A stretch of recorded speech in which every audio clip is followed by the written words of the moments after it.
They eventually agreed. Now, the difference in time between the first mammogram and the time I eventually got to do the lumpectomy this time around was I started this journey in January 2022.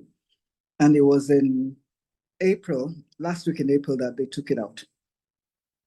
I didn't end there. I was on the operating table and I asked the surgeon, I said, this thing that you took out, with the naked eye, can you see any abnormality here? And he goes, Madam, at your age, your hormones are doing their thing. Don't worry about it. So, well, I want this thing tested. I want it tested. He says, don't worry, you will send it in for tests. And I think he realized this was a stubborn patient and that if he didn't test it, there'll be trouble. He might not have tested it, even though it's supposed to be a normal procedure, but then we know the country we're in. Sometimes if you don't know your rights, things get done.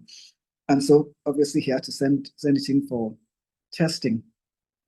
Now to get the test results was another thing. I eventually had to go through the back door about 3 weeks later to get the results, and it came out and it was cancer. It still didn't end there.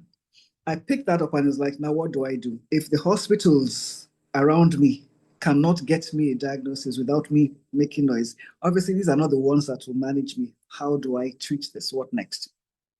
So I went to Lagos and I found my way to a hospital.